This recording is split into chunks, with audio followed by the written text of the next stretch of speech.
일반적으로 회사에서 직원을 뽑는다라고 하는 공고가 나게 되면 그 회사에 들어가고 싶은 사람들이 회사에 찾아가게 됩니다. 회사는 또한 사람들을 뽑을 때에 내가 학벌이 좋고 또 그 어떤 내가 이 회사에서 필요한 사람을 뽑기 위해서 또 스펙도 보게 되고 또 인상도 보게 되고 이왕이면 준비가 된 사람을 뽑으려고 할 거라고 있습니다. 또 그동안 그 준비된 사람을 뽑게 되면 회사에서는 그 개인이 준비하는 것을 모든 역량을 다 발휘하도록 할 것이고 또 그 사람의 능력에 따라서 주어지는 수당도 다를 것입니다. 그런데 신약 성경에 보게 되면 예수님의 제자 중에서 예수님께서 자기가 예수님의 제자가 되고 싶다고 해서 다 제자가 된 사람은 아무도 없습니다. 예수님께서 제자를 뽑을 때는 직접 찾아가서 예수님이 직접 선택해 주셨습니다. 사도 바울도 다메섹에서 예수님의 음성을 듣고 예수님의 제자가 되었습니다. 예수님의 제자가 되겠다라고 찾아온 사람들을 주님은 제자로 삼지 아니하시고 예수님 또 예상 외로 까다롭게 제자들을 선택하신 것을 볼 수가 있습니다. 마태복음 8장 18절에서 22절을 보게 되면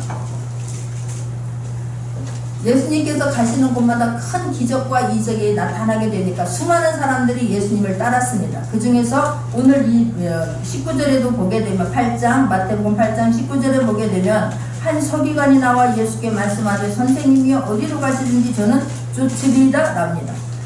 서기관이 왔습니다. 율법에 능통한 자요 지도자입니다. 이 사람이 찾아와서 나도 예수님이 어느 가는 곳이면 어느 곳이든지 내가 쫓아가겠나이다 라고 와서 이야기를 하는데 예수님은 뜻밖에도 전혀 다른 말씀을 하십니다. 20절에 보게 되면 예수께서 이르시되 여우도 굴이 있고 공중에 새도 거처가 있으되 오직 인자는 머리 둘 곳이 없다 하시더라 라고 저는 생각지 않은 말씀을 하게 됩니다. 너가 나를 따라다니게 되면 어깨가 으쓱하고 뭔가를 많이 누릴 것 같고 너도 좋은 집에서 호의호식할 것 같아서 나를 따르려고 하느냐? 그런데 얘야 나는 공중에 새도 거처할 곳이 있고 여우도 굴이 있는데 나는 머무를 집 하나도 없단다. 그럼에도 불구하고 너는 나를 따르겠느냐? 라고 주님이 묻습니다. 성경에는 이 사람이 모든 것을 내려놓고 주님을 따랐다라고 하는 기록이 없습니다. 또한 21절에 보게 되면 제자 중에 또 하나가 가로되 주여 나로 먼저 가서 내 부친을 장사하게 허락하옵소서 라고 말합니다. 유대 지방에서는 얘 부모가 죽어야지만 그 유산을 남겨주게 됩니다. 그러니까 내가 스스로 제자라고 많은 무리들 중에서 나도 이만하면 제자가 되겠다라고 나도 제자라고 스스로 생각해서 주님 앞에 나와서 지금 묻는 것입니다.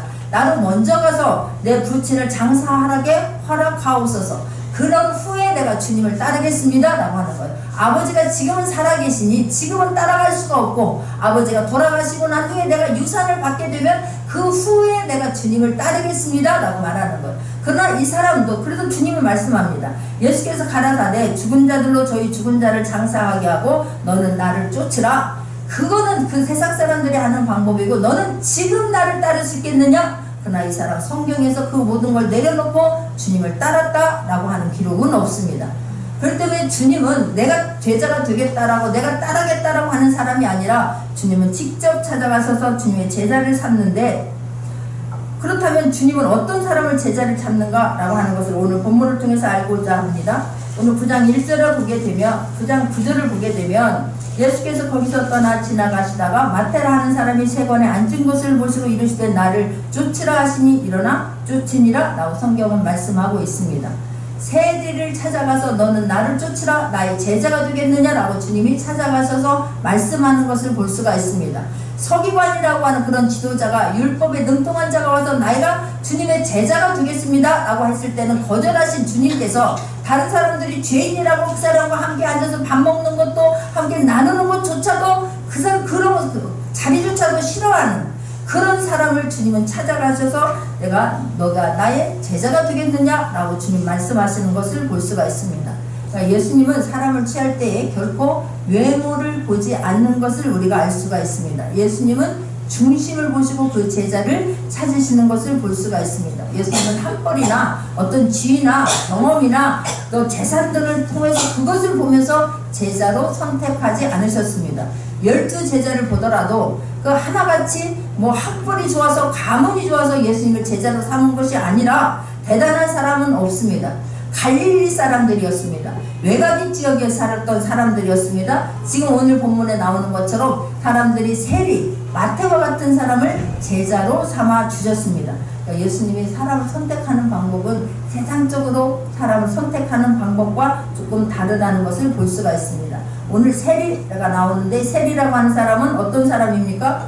세리라고 하는 그런 직업을 가진 사람은 로마 정부로부터 택함을 받아서 로마 정부에 일정한 세금을 내야 하는 그 세금을 걷어들이는 사람입니다.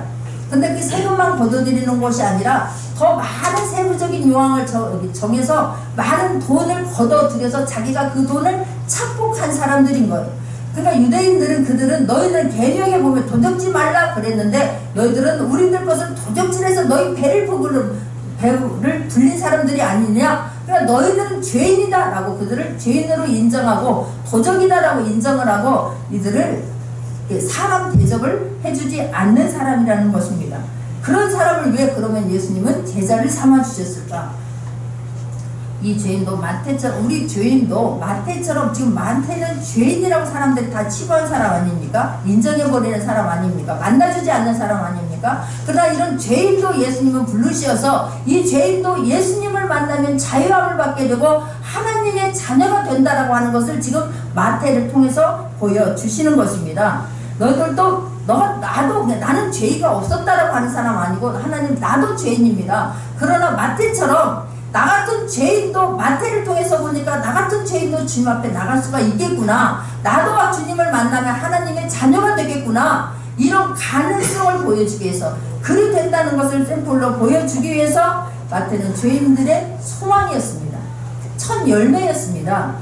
우리도 마태 같은 죄인이 하나님의 예수님의 자녀가 되는 것, 제자가 되는 것을 보면서 나도 소망이 있구나, 나도 자녀가 될 수 있겠구나 라고 하는 소망을 주는 첫 열매로 그런 죄인을 예수님은 제자 삼아 주신 것입니다. 저와 여러분도 주님 앞에 붙들리면 제자가 될 수 있다라고 하는 것을, 주님을 만나면 하나님의 자녀가 된다라고 하는 그런 자부심을 가질 수 있는 저와 여러분 되기를 원합니다. 근데 마태는 기꺼이 자기 자리를 박차고 일어날 준비가 되어 있는 사람임을 볼 수가 있습니다. 그는 마태는 지금 처음으로 예수님을 만난 것이 아닐 것이라고 있습니다. 근데 예수님을 만나고 수많은 사람들이 예수님을 찾아다니고 막 따라다니면서 그 제자가 되는, 그런 제자된 삶을 사는 그런 사람들을 보면서 속으로 나도 제자가 싶다고, 나도 변화되고 싶다라고 하는 그런 간절함이 있었을 거라고 믿습니다. 이것이 굉장히 중요한 거예요. 나도 변화되고 싶다. 나도 죄인의 자리에서 벗어나서 의인이 된 자리로 나도 가고 싶다. 나도 주님 말씀대로 살고 싶다. 그러나 지금 내가 하고 있는 그런, 나는 죄인이라고 하는, 스스로도 죄인이라고, 남들도 죄인으로 치부하지만 스스로도 나 같은 죄인이 어떻게 주님 앞에 나갈 수가 있을까? 그러나 내가 주님이 만나주시면 나도 주님의 제자로 살고 싶습니다 라고 하는 그런 간절함이 있는 마음의 중심이, 그런 중심을 예수님은 보셨기 때문에 마태를 제자 삼아 주셨을 거라고 믿습니다. 이 마태의 마음에는 순수한 마음이 있었던 거예요. 깨끗하고 가난한 심령이 뒤어져 있었을 거라고 믿습니다. 왜냐하면 예수님이 나를 따르라 하실 때에 주저하지 않고 즉시 마태는 따른 것을 볼 수가 있습니다. 돈을 마음껏 갈취할 수 있는 자리입니다. 마음껏 내가 돈을 남의 것을 뺏어라도 부자가 될 수 있는 그런 위치를 지금 가지고 있습니다. 그런 걸 모든 걸 다 내려놓고 주님을 따른다고 하는 거 그리 쉬운 일 아닙니다. 그런데 마태는 내가 가지고 있는 위치, 내가 가지고 있는 그 물질에 누릴 수 있는 그런 모든 권한을 다 내려놓고 주님을 따랐습니다. 지금 아까 얘기한 것처럼 이런 서기관과 내가 스스로 제자가 되었다라고 하는 사람들은 우리도 또한 마찬가지고, 내가 주님이 제자가 되고 싶습니다, 나도 따를 것입니다, 내가 죽을 때까지 주님만 따르겠습니다 라고 하지만 주님께서 말씀하실 때에 즉시 일어나서 따르는 사람들 그리 많지 않습니다. 잠깐만요, 나 이것 좀 하고요, 잠깐만요, 나 계산 좀 하고요, 잠깐만 내가 아이를 키워놓은 다음에, 잠깐만 내가 직장에 취직한 다음에, 잠깐만요, 얼마나 많은지 모릅니다. 우리는 뭐 남이 이렇게 일어난다고 하면 뭐 나도 할 수 있다라고 하지만 이런 걸 주님이 나에게 지금 찾아와서 나에게 묻는다라면 너 있는 자리에서 지금 네가 나를 따르겠느냐? 라고 했을 때에 모든 것 내려놓고 따를 수 있는지 한번 점검해 볼 수 있는 저 여러분 되기를 원합니다. 마태는 모든 걸 내려놓고 즉시 따랐습니다. 그렇기 때문에 그 마음의 중심을 보신 예수님께서 마태를 찾아가셔서 제자 삼아 주셨습니다.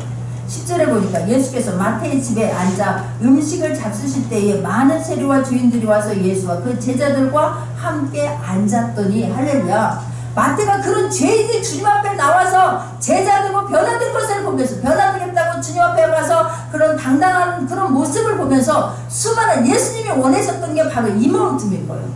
수많은 영혼들이 이 죄인이 주님 앞에 나와서 하나님의 자녀가 된 걸 보면서 나도 주님 앞에 나갈 수가 있겠구나. 나도 나가면 주님의 자녀가 되겠구나. 나도 나가서 이런 죄인의 자리에서 벗어나서 하나님의 자녀로 살고 싶다라고 하는 사람들이 그 세례했던 손가락질을 받았던 그 자리에서 일어나 주님 앞에 나왔다는 사실입니다. 할렐루야. 이 사람들이 죄인이 아닌 것을 죄인이라고 하는 것을 주님이 몰라서가 아닙니다. 주님은 이 사람들을 불쌍히 여겨주신 거예요. 한 영혼을 이 사람들이 나를 만나서 주께로 돌아오는 것을 주님이 기뻐하셨기 때문에 이 사람들이 회복이 되어서 하나님의 형상으로 변화되어져야만 되겠기에 주님이 그 자리에 가서 만나 주셨습니다. 죄인과 함께하면 사람들이 얼마나 수근거리고 얼마나 손가락질거를 할 것을 주님이 몰라서 그런 게 아니라는 사실입니다. 그러나 내가 저들과 함께함으로 수많은 영혼들이 죄인이라고 하는 것 때문에 고개 한 번 못 들고 사는 사람들이 나를 만나면 회복될 것이고 하나님의 형상으로 변화될 것을 기대하면서 주님은 그 자리에 함께해 주셨습니다. 주님은 하나님이십니다. 예수님은 하나님이십니다. 하나님의 아들이십니다. 이 땅과 이 땅 하늘과 땅의 모든 권세를 갖고 계신 예수님께서 모든 것 내려놓고 이들을 지금 만나 주고 계시는 것을 볼 수가 있습니다. 그런데 11절입니다. 바리새인들이 보고 그 제자들에게 이르되 어찌하여 너희 선생은 세리와 죄인들과 함께 잡수시느냐 그러는 거예요. 어찌하여 아니 나는 예수님은 말씀을 잘 전하고 이렇게 능력이 있어서 죽은 자를 살리고 앉은뱅이를 일으키고 눈먼 자를 눈을 뜨게 하는 거 보니까 뭔가 달라도 다르구나 라고 생각을 했더니 에게 별거 아니네 뭐 유유상종이네 뭐 끼리끼리 모이네 지금 이러는 거예요. 그러면서 무시하는 거예요. 멸시하는 거예요. 조롱하는 것을 볼 수가 있습니다. 예수님도 뭐 세리와 똑같은 사람들이네. 그러니까 만나는 것이지 뭐. 예수님이 자기가 죄인이었기 때문에 뭐 그러는 것이지 별거 아니었네 이렇게 조롱하는 거예요. 그런데 주님 보십시오. 12절입니다. 예수께서 들으시고 이르시되 건강한 자에게는 의원이 쓸데없고 병든 자에게라야 쓸데있느니라 라고 주님은 말씀하십니다. 바리새인들아 너희들은 잘났다라고 생각하고 있느냐? 너희들은 죄가 없다고 생각하느냐? 그러기 때문에 지금 나를 받아들이지 않느냐? 그러니까 나는 너희들이 쓸데없다라고 하는 거예요. 너희들은 나를 필요치 않기 때문에 나도 너희들에게 필요가 되어주지 않겠다라고 주님 말씀하십니다. 그러나 저 죄인들은 내가 필요하기 때문에 나를 만나면 고침받고 자유함을 받고 그들이 다시 일어날 것을 믿기 때문에 내가 만나줘야 되기 때문에 나를 필요로 하기 때문에 내가 가서 그들의 필요를 채워주겠다라고 주님 말씀하고 있는 것을 지금 잊지 않기를 바랍니다. 나는 죄인이라고 해야만이 주님 나를 만져주옵소서. 주여 나를 불쌍히 여겨주시옵소서. 나는 이것밖에 아니지만 주님 만져주시면 내가 자유함을 받겠나이다. 내가 다시 한번 일어나겠나이다. 그리 고백할 수 있는 저와 여러분 되기를 원합니다. 내가 너희들 지금 너는 죄가 없다고 해서 그렇게 지금 다른 사람들을 정죄하고 판단하느냐? 그러나 내가 저 죄인이 있다라고 믿는 저 사람들 그리고 나를 만나면 다시 살겠다라고 하는 사람들 내가 다 풀어주겠다. 내가 다 자유케 해주겠다라고 주님 말씀하고 계십니다. 주님만 다 자유함을 받는 저와 여러분 되기를 원합니다. 다시 한번 회복되어지는 저와 여러분 되기를 원합니다. 13절입니다. 너희는 가서 내가 긍휼을 원하고 제사를 원치 아니하노라 하신 뜻이 무엇인지 배우라. 내가 의인을 부르러 온 것이 아니요 죄인을 부르러 왔노라 하시니라. 주님은 뜻밖에도 이들에게 숙제를 내주는 것을 볼 수가 있습니다. 무엇인지를 지금 숙제를 던져주면서 호세아 6장 6절 말씀을 알아와라 알아보고 와라 라는 지금 과제를 내주는 것을 볼 수가 있습니다. 그 의미가, 그 말씀의 의미가, 그 말씀이 지금 뜻하는 것이 무엇인지 너희가 알아보고 나에게로 오라 라고 말씀하는 거예요. 호세아서 6장 6절 말씀을 보면 나는 인애를 원하고 제사를 원하지 아니하며 번제보다 하나님 아는 것을 원하노라 라고 성경은 말씀하고 있습니다.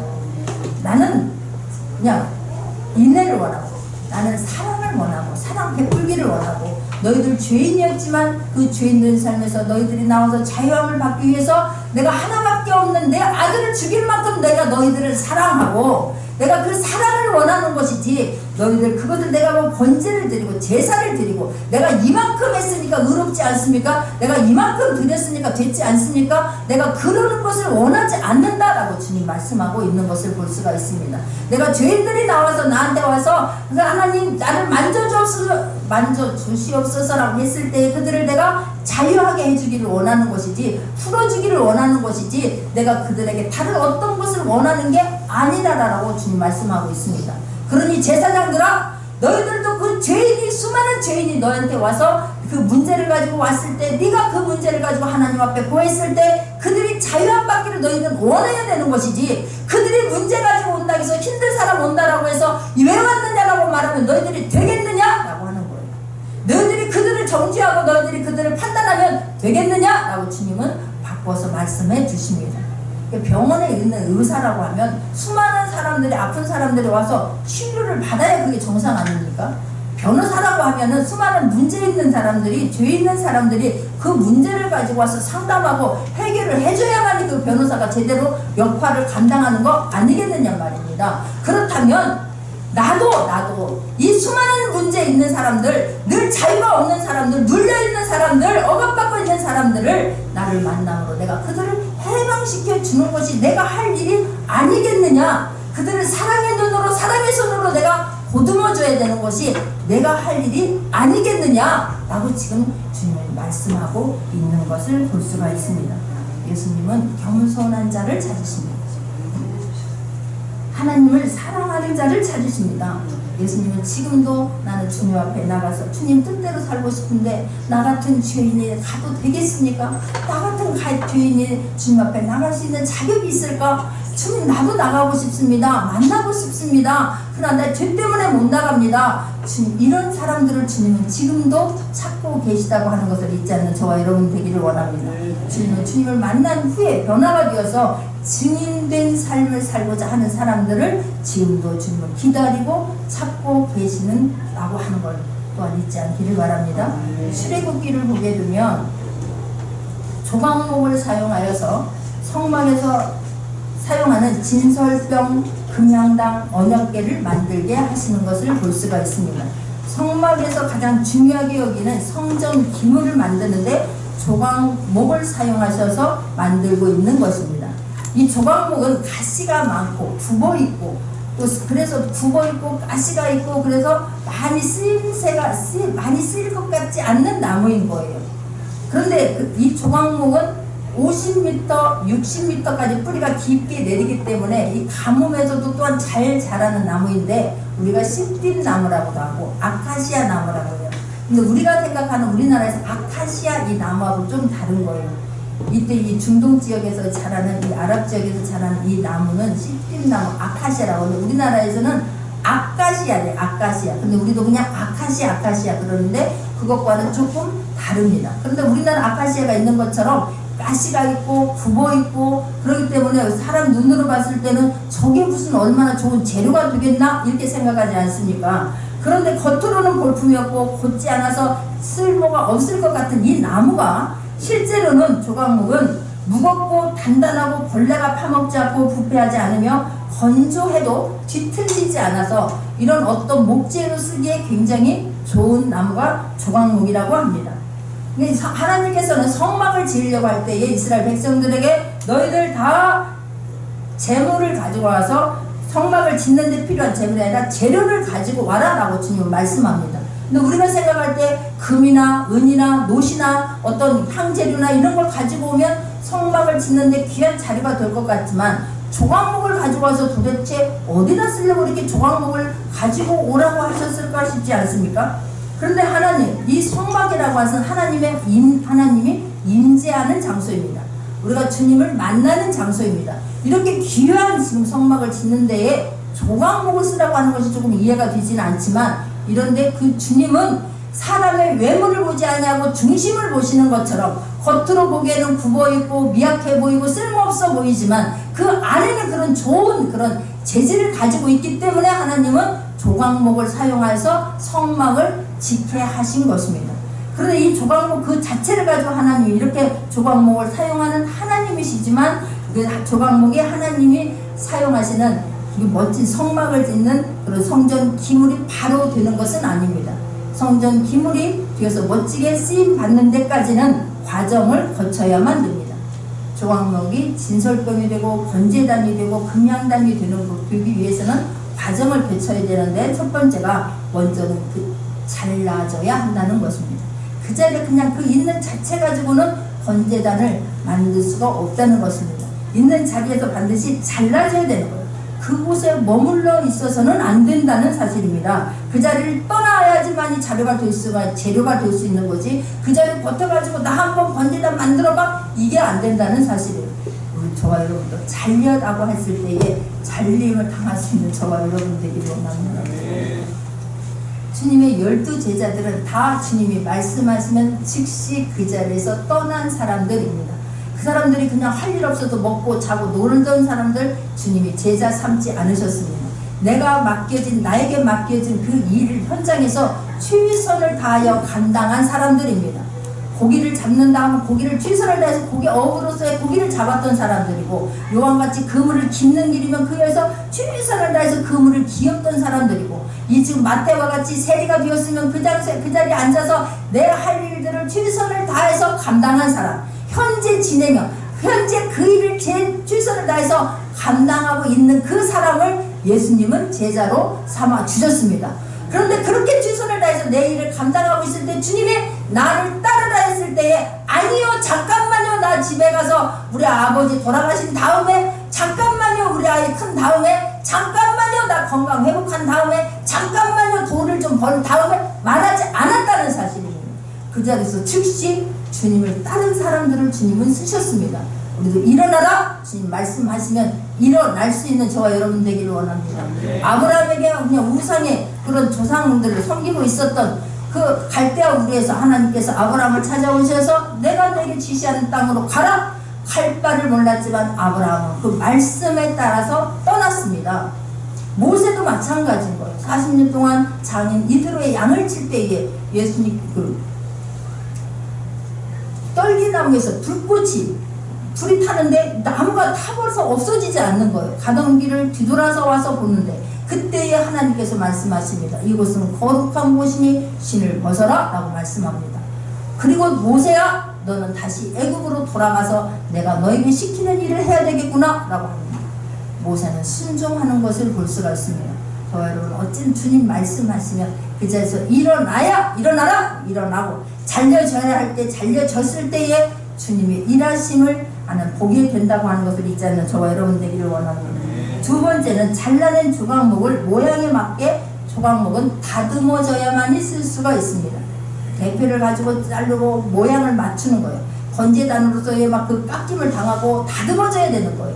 그냥 그대로 갖다 쓰는 게 아니라 톱으로 자르고 대패로 밀고 칼로 막 그리고 뭐 연필로 어떻게 선을 긋고 하면서 이게 지금 깎아지고 다듬어져야지만이 내가 그 번제단이면 번제단, 금향로면 금향로로서의 부시를 할 수가 있다는 것을 잊지 않는 저와 여러분 되기를 원합니다. 변화되지 않는 모습 갖고는 주님이 쓰지 않습니다. 나 옛사람 가지고 나는 이게 좋다니까요. 내가 이걸 위해서 얼마나 노력하고 얼마나 투자했는데 내가 이걸 어떻게 내려놔 하는 사람 주님 앞에 쓰임받을 수 없습니다. 옛것을 벗어버릴 수 있는 저와 여러분 되기를 원합니다. 세상의 일들과 주님의 일은 많이 달라요. 주님은 모든 것을 다 해줄 수 있는 분이기 때문에, 책임질 수 있는 분이기 때문에 내려놓으라는 거예요.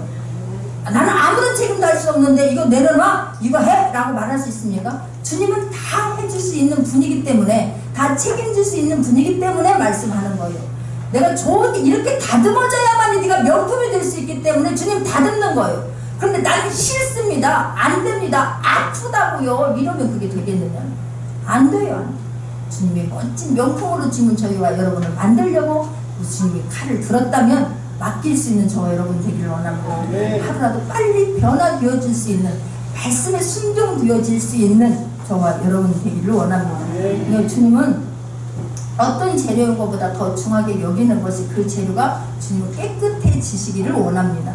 세상에 있었던 그 죄로부터 잘려나가고 죄로부터 깨끗함을 받을 수 있는 저와 여러분 되기를 원합니다.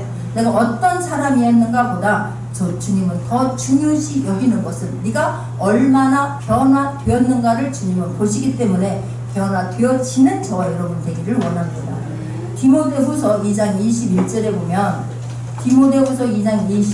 보면 그러므로 누구든지 이런 것에서 자기를 깨끗하게 하면 귀히 쓰는 그릇이 되어 거룩하고 주인의 쓰임에 합당하며 모든 선한 일에 준비함이 되리라 라고 성경은 말씀하고 있습니다. 깨끗하게 하려고 하면 귀하게 주님이 쓰실 거라고 주님 말씀하는 거예요. 저와 여러분 어떻게든지 깨끗하게 되려고 애쓸 수 있는 저와 여러분 되기를 원합니다. 죄로부터 깨끗해질 수 있는 저와 여러분 되기를 원합니다. 사단으로부터 사단을 몰아내고 저와 여러분을 깨끗하게 유지하는데 최선을 다할 수 있는 저와 여러분 되기를 원합니다. 주님은 그래야 머물러 있어서 되는 것이 아니라 떡상의 모습으로, 분향단의 모습으로, 언약궤의 모습으로 하나님이 만드시는 그 모양대로 순종했을 때의 작품이 된다고 하는 걸 또한 잊지 않기를 바랍니다. 세 번째는 갈라지고 다듬어진 조각목을 금으로 덮여줘야 합니다. 할렐루야. 금으로 덮여지는 거예요. 그런데 내가 잘라지고 다듬어지면 그 능력은 주님께서 입혀준다고 하는 걸 믿기를 바랍니다. 우리가 잘라져야 되고 다듬어지면 내가 어떻게 해서가 아니라 성령과 능력을 부어주시면서 지혜를 하게 한다는 걸 잊지 않기를 바랍니다. 어떤 일을 내 힘으로 하려고 할 때는 그렇게도 힘들고 맡겼던 거 뚫는 것이 그렇게도 어렵고 아이 하나 내 맘대로 할 수 있습니까? 절대로 안 됩니다. 아이 하나도 정말 움직이면 그 심령을 변화시키려면 주님 앞에 나와서 또 기도하고 또 기도하고 내 어떤 문제를 해결해서 내가 노력하고 애썼지만 안 된다고 하면 빨리 주님 앞에 엎드리면 주님께서 성령과 능력을 부어주실 거라고 믿습니다. 주님이 금향단을 입혀주시는 거예요. 그래서 하나님 멋지게 만드는 것이지 내가 어떻게 하려고 해서 되는 게 아니라고 하는 것을 일찍 깨닫고 주님 앞에 온전히 맡겨질 수 있는 저와 여러분이 되기를 부탁드리겠습니다. 이게 너무나 감사한 거예요. 언약궤를 금으로 쌀 때에 거룩하고 존귀한 선물이 되는 것처럼 저와 여러분 또한 주님의 보혈로 씻김을 받고 주님의 능력을 받아서 하나님이 쓰시기에 합당한 그런 그릇들이 다 되고 주님 앞에 쓰임받는 모두가 되기를 바랍니다. 로마서 13장 14절에 보면 오직 예수 그리스도로 옷 입고 정욕을 위하여 육신의 일을 도모하지 말라라고 주님 말씀합니다. 주 예수 그리스도의 옷으로 갈아 입을 수 있는 저와 여러분 되기를 원합니다. 저와 여러분 마음의 준비만 되면 주님께서는 예수님에게도 성령과 능력을 기름부터 부으시어서 사역을 마음껏 감당하게 하셨던 것처럼 저와 여러분에게도 성령과 능력을 우리의 필요한 모든 것들을 마음껏 부어주시면서 감당하게 나아갈 수 있도록 해주실 거라고 믿습니다. 저와 여러분은 모두는 다 조각목과 같은 사람들이었어요. 모가 나고 가시가 있고 굽어 있고 그러나 그 사람들이 주님을 만남으로 인해서 지금 이렇게 쓰임받고 있지 않습니까? 저는 제가 이 지금 이 세리를 보면서 너무 참 감사합니다. 이 마태가 이렇게 주님 앞에 돌아와서 마태를 통해서 수많은 영혼들이 주님 앞에 이렇게 돌아오는 것처럼 자염을 받는 것처럼 그래서 하나님의 자녀가 된 것처럼 제가 늦게 목회를 하지 않았습니까? 제가 55에 목회를 시작했습니다. 목회자가 될 거다라고 했지만 나는 목회자가 되겠다고 기도한 적은 없고 주의 종을 최선을 다해서 내가 섬기는 것이 그 일을 돕는 것이 내가 할 일이라고 생각을 하고 최선을 다하면서 여기까지 왔습니다. 근데 어쩌서 하나님 앞에 그냥 하나님 제가 하겠습니다 라고 고백할 수밖에 없도록 주님이 이끌으셨고 제가 하겠습니다 라고 이야기를 이렇게 선포하고 지금까지 나오면서 3년여를 지금 지나면서 하나님 앞에 제가 또 이런 말씀들을 보면서 다시 한번 깨닫게 되는 것은 저에게 작은 소원이 또 하나 생긴 것은 하나님 이렇게 늦은 나이에 이런 사람도 주님 말씀 받고 주님을 사랑함으로 내가 이 일을 하겠습니다라고 결단하고 나갔을 때에 수많은 사람들의 여자분들, 나이 드신 분들도 나는 못합니다. 나는 어떻게 합니까? 지금 교회가 되겠습니까? 이렇게 지금 개척한다고 되겠습니까? 어찌 할 바를 모르는 사람들에게 제가 소망이 되었으면 좋겠다라는 그런 작은 소망이 생기는 거예요. 아, 저렇게 하면 되는구나. 하나님이 하시면 되는구나. 내가 변화되어지고 주님 앞에 더 무릎을 꿇으면 하나님께서 하시면 되는구나. 할 수 있구나. 라고 하는 그런 소망이 되어지면 참으로 좋겠다는 생각을 하게 됩니다. 우리 모두는 조각목입니다. 그러나 하나님께 올려드렸을 때에 하나님이 굽은 것을 펴주실 거라고 믿습니다. 물질 때문에 굽은 사람들, 자녀 때문에 굽은 사람들, 건강 때문에 굽은 사람들, 취직 문제 때문에 지금 등이 굽어 있는 사람들이 얼마나 많은지 모릅니다. 그런 조각목 같은 우리지만, 그런 문제 있는 우리지만 그 문제를 가지고 주님 앞에 온전히 맡기고 내려놓았을 때에 주님이 만져주시면 조각목이 변하여 금향단이 번제단이 될 거라고 믿습니다. 저와 여러분 그리 될 줄 믿습니다. 주님 앞에 쓰임받을 수 있는 모두가 되기를 원합니다. 주님 나를 써주시옵소서. 주님이 하시면 됩니다 라고 했을 때에 지금 마태를 불러주신 하나님이 저와 여러분도 불러주셨다는 걸 잊지 않는 저와 여러분 되기를 원합니다. 요한복음 15장 16절에 보면 너희가 나를 택한 것이 아니요 내가 너희를 택하여 세웠나니 이는 너희로 가서 과실을 맺게 하고 또 너희 과실이 항상 있게 하여 내 이름으로 아버지께 무엇을 구하든지 다 받게 하려 함이라 라고 말하는 거예요. 저와 여러분 그냥 마태만 예수님이 제자가 되었으니까 이렇게 쓰임 받았지 이게 아니라는 거예요. 12 제자만 예수님이 불러주셨으니까 쓰임 받았지 이게 아니라는 거예요. 저와 여러분도 하나님께서 택하지 아니하면 이 자리에 올 자가 아무도 없다라고 성경은 말씀합니다. 하나님께서 불러주셨기 때문에 저와 여러분 이 자리에 있습니다. 그렇다면 부름에 합당한 삶을 살 수 있는 저와 여러분 되기를 원합니다. 부름의 확신을 가지고 나갈 수 있는 저와 여러분 되기를 원합니다. 하나님께서 미련한 자들을 불러서 지혜롭게 하시며 가난한 자들을 불러서 부하게 하시는 하나님이세요.